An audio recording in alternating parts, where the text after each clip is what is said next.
Pak Hans, Pak David, ini dua-dua bos yang bersinergi membuat kedai kopi yang unik ya Pak, yang dipakai wedding ya. Benar Pak. Nah bingung tuh saya tuh, cukup besar kan itu kan? Betul. Padahal cuman coffee shop ya. Betul. Nah ceritanya gimana nih Pak David atau Pak Hans nih? Awal ceritanya Pak, kita dulu pernah ngadain halal bihalal. Setelah itu kita pernah ngadain kids party waktu itu untuk anak-anak umur berapa 10 tahun waktu itu ulang tahun. Jadi waktu itu hampir 100 orang. Nah, setelah itu ada tawaran, intinya mau ngadain after wedding party. Saya waktu itu berusaha mencoba limit. Kita pernah yang di bawah 100, waktu itu yang after wedding ini hampir 200 orang. Jadi saya tantang diri saya sendiri lah dengan tim. Ayo coba. Karena di situ kita akan coba, akan tahu limit kita pasti gimana. Jadi ya waktu itu yang untuk wedding party itu hampir 185 orang. Besar tuh ya. Besar. Itu udah kayak kerumunan pasar. Berhasil lah kita, berhasil. Karena itu sebenarnya Bapak kan bukan hanya coffee shop ya. Betul. Makanannya banyak sekali ya, aneka rupa dan Betul. saya dengar ada satu menu khasnya yang favorit itu nasi goreng apa tuh Pak? Nasi goreng kampung, Pak. Nasi goreng kampung ya? Iya. Itu favorit tuh Pak ya? Favorit. Dan itu beberapa orang yang datang ke tempat kita, intinya mereka juga mouth to mouth promotion gitu. Temannya ngasih tahu, coba lu kemari cobain nasi gorengnya. Nasi goreng. Iya, jadi ya kadang-kadang orang gitu aja kita taunya kok pesan nasi goreng. Iya, saya kasih tahu teman saya pesan nasi goreng ini, katanya enak.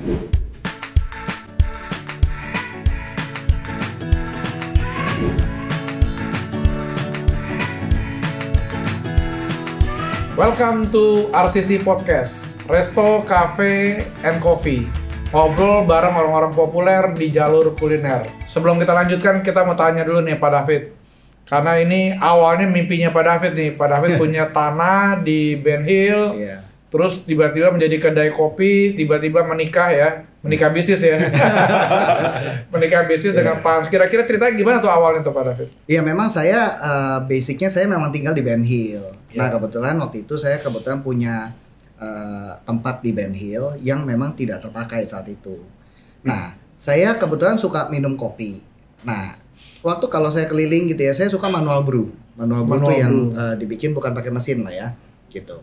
Nah, manual ya. Yes. Dan saya nggak dapat tuh di Ben Hill. Pada saat itu saya nggak coffee shop rata-rata punya ya cappuccino dan lain-lain gitu.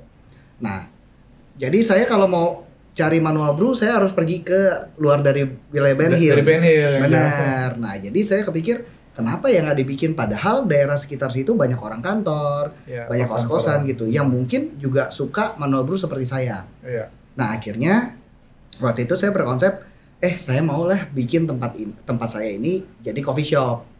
Nah, singkat cerita, saya sama Pak Hans ini teman dari teman sekolah. Iya. Nah, waktu itu kita ada acara makan bareng sama teman-teman. Istri saya lagi ngobrol sama istrinya Pak Hans. Iya. Dan Bu Heni ya. Bu Heni dan Ibu Rita gitu. Jadi mereka ngobrol bahwa ini ada si David lagi mau bikin tempat kopi. Nah, Bu Heni juga bilang, si Hans juga lagi mau cari tempat untuk bikin tempat kopi. Nah, akhirnya saya pikir, kenapa kita nggak ngobrol? Karena kita udah kenal cukup lama kan. Nah, akhirnya ngobrol dan terjadilah dalam waktu yang cukup singkat lah. Dalam waktu yang cukup singkat, kita bikin tempat kopi yang sesuai dengan kita mau yang berkualitas ya. Jadi kita bikin memang kopi pakai susu, bukan susu pakai kopi. Gitu. Kopi pakai susu. Jadi rasa kopinya kental. Benar, yang berkarakter. Susunya yang sedikit. Yes. Pak Hans, apa konsep unik dari Viholics ini Pak? Ya kita bangunan vintage ya Pak ya. Ya. Dan kita desain minimalis. Jadi waktu itu memang kita berpikir maunya desain minimalis. Tapi kan karena konsep bangunan sudah vintage, jadi kita coba paduin lah konsep desain vintage dengan minimalis. Itu kan ada 3 posisi ya. Yang di depan itu buat orang ngopi, vintage. Terus ketika orang ngopi kan identik dengan merokok ya. Betul. Nah, jadi Bapak ada ruang outdoor. Bahkan kalau sore saya lihat udah adem gitu ya. Ya. Outdoor lebih ramai daripada di dalam ya. Ya, orang habis sambil merokok, ngobrol-ngobrol karena kan banyak pohon-pohon ya. Ya. Dan juga di belakangnya saya lihat itu kan ada ruang meeting ya. Betul. Jadi kalau mau meeting pakailah meetingnya, saya nggak tahu gratis atau enggak, tapi pesan makanan sama saya gitu. Itu free Pak. Itu ada minimum charge Pak. Oh minimum charge. Saat ini rata-rata mereka menerapkan minimum charge untuk VIP untuk pro meeting. Ya jadi kalau mau meeting sambil ngopi, apalagi pakai manual brew, wah pasti ingatnya di situ ya kan tempat Bapak kan. Jadi perkantoran di situ, ayo kita meeting. Stresnya di kantor mulu nih ya, pusing. Yuk kita meeting tapi suasananya suasana anak-anak Gen Z ya kan. Anak Gen Z kan maunya healing kan. Nah, tempat Bapak kan healing kan. Meeting di dalam yang merokok bisa keluar, yang outdoor atau mau suasana vintage di dalam. Bahkan bukan hanya meeting kan. Bisa pesan makanan, bisa pesan nasi goreng. Yang favorit nasi goreng kampung ya Pak ya. Betul, nasi goreng kampung. Jadi 3 posisi itu yang menyebabkan Bapak menjadi salah satu coffee shop favorit ya di Ben Hill ya. Nah, dalam waktu dekat nih Pak David ada rencana apa nih untuk buka cabang lain atau gimana Pak? Iya, kita memang akan ada planning untuk buka cabang. Tapi yang pasti kita mesti memastikan bahwa standar quality itu harus ada. Karena kita nggak mau asal buka cabang, tapi nanti kualitasnya nggak terjaga. Betul. Karena banyak tempat-tempat seperti itu. Jadi kita saat ini fokus kita adalah menerapkan SOP, standar quality yang bagus. Nah, habis itu baru kita akan buka di other outlet gitu. Menurut Pak Hans atau Pak David nih ya, apa yang membuat bisnis kuliner sulit berkembang dan cepat berkembang? Silakan Pak Hans. Kalau menurut saya mungkin inovasi ya Pak ya. Inovasi.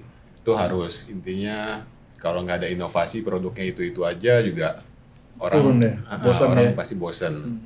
Jadi inovasi harus untuk berapa bulan sekali ada menu-menu baru. Kedua menurut saya itu Pak ya, mengikuti selera market ya, selera pasar. Kita mesti tahu market saat ini lagi maunya seperti apa. Ya kita coba ikutin. Terus yang ketiga mungkin dengarkan pendapat, masukan dari orang lain. Komentar apa-apa. Gitu. Iya, karena kan saat ini yang paling banyak market share kan di penduduk kita tuh Gen Z ya Pak ya. Iya, Gen Z. Saat ini paling banyak kan. Ya selera mereka kan itu yang mesti kita coba. Ambil, kita akomodasi kan. Bagaimana cara membentuk atau menentukan brand identity yang sekarang Bapak lagi bangun ini, Viholic? Nama Viholic itu sebenarnya dari mana ya Pak? Nama Viholic itu sebenarnya dari Coffee Holics Pak. Oh, pecinta kopi. Jadi Viholic. Cuma karena waktu itu karena ada masalah. Ya kita karena kalau kopi gitu kayak standar gitu, makanya akhirnya kita bikin Viholics dengan kalau kita lihat logo cangkirnya itu ada K-nya gitu kan. Seperti itu Pak. Nah itu bagaimana tuh brand identity? Iya brand identity. Masih mesti tetap ngeriset pasar ya Pak ya. Kita mesti tahu kompetitor kita kayak gimana. Kedua ya kita tetapin segmen market yang mau kita ambil yang mana. Jadi kita nggak berubah-berubah, jangan terus ya pokoknya segmennya itu. Warna logo mesti catchy kan, orang bilang. Traction ya? Iya, kan sekarang banyak juga orang yang nanya ke kita Pak, intinya, kenapa logonya kok cangkir? Iya kan seperti itu. Berarti kan cukup menarik untuk mereka kan. Ya warna logo, slogan. Gitu sih. Iya, jadi memang kita mesti ngikutin tamu Bapak yang datang siapa, orang kantor siang, kalau sore siapa, itu kan ini kan lagi proses nih, mereka lihat-lihat kebanyakan apa, nah itu yang Bapak mesti ngikutin ya. Kalau siang mungkin kita mesti gimana nih caranya, kalau malam gimana gitu ya. Kalau pagi ada nggak Pak? Pagi saat ini sih ada Pak, tapi tipis ya. Masih lebih rame di siang mulai siang lah ya, siang sampai ke malam tuh lebih rame. Jual pagi-pagi itu apa tuh? Grab to go. Grab to go itu pasti nggak? Sebentar lagi akan kita launching Pak. Namanya Grab to go. Grab to go. Jadi Grab to go. Orang yang terburu-buru oleh waktu tapi mau sarapan enak, kopi enak, ya itu nanti kita coba akomodir itu. Oh, jadi teknisnya gimana Pak? Kita akan siapin nanti makanan dan kopinya, intinya kita akan coba bikin booth lah Pak, atau booth kecil di depan. Ya kita persiapkan lah itu. Jadi mereka ya kayak drive-thru Pak. Kayak drive-thru ya. Benar-benar kayak drive-thru. Jadi orang tinggal datang, pilih, bayar, jalan. Karena kan Bapak itu tempatnya strategis kan, perkantoran kan. Betul. Jadi pagi itu kan ada orang berburu, Bapak ada makanan. Betul. Makan siang juga, mau ngopi juga malam mungkin lebih arah santai, musik, rokok, ngundang teman-teman. Nah itu Bapak mesti grab tuh ya. Benar. Kalau enggak nanti jadi vintage terus ya. Walaupun Ya. vintage Pak, kita sangat mengutamakan kebersihan Pak. Oh iya, Jadi betul. secara mungkin kalau even di review tuh banyak yang nge-review juga kamar mandi kita. Oh. Kamar mandi kita tuh bersih banget Pak. Iya, penting Ya karena juga. kalau dulu ada siapa yang ngomong gitu, kalau mau lihat sebuah tempat tuh lihat dari kamar mandinya. Kamar mandinya ya. Iya, makanya rules kita adalah kamar mandi itu harus selalu clean dan wangi gitu. Iya, iya. Tapi Pak David sendiri sebenarnya kan bukannya pengusaha kopi kan, Bukan. pencinta kopi kan. Bapak Benar. ini sebenarnya bisnisnya apa sih Pak? Saya sebenarnya importir dan distributor buat aromaterapi produk dari India, Pak. Oh, Ya kita ini bisnis keluarga. iya. Kita udah mulai dari tahun 89, Pak. 89 udah Iya. lama sekali ya. Iya, jadi kita pegang memang buat Indonesia. Iya, iya. Itu produknya apa saja Pak ya? Macam-macam, Pak. Jadi kita punya dari dupa, Dupa. dari ya. essential oil, fragrance oil, scenting machine, jadi kayak buat wangian ruangan gitu, gym, hotel gitu kita supply. Dupa pun ada macam-macam, jadi ada yang untuk sembayang, ada yang buat relaxation, bahkan sampai yang buat relax. musir nyamuk kita juga ada. Oh iya, gitu. iya. Buat yoga itu kan ada Benar. aromaterapi Bapak siapkan karena India kan suka yoga ya. Yoga, ya macam-macam Pak. Jadi memang wangian itu, jadi kita punya wangian yang dari standar sampai wangi-wangi parfum badan Iya, itu iya. ada. Oh ada ya. Ada.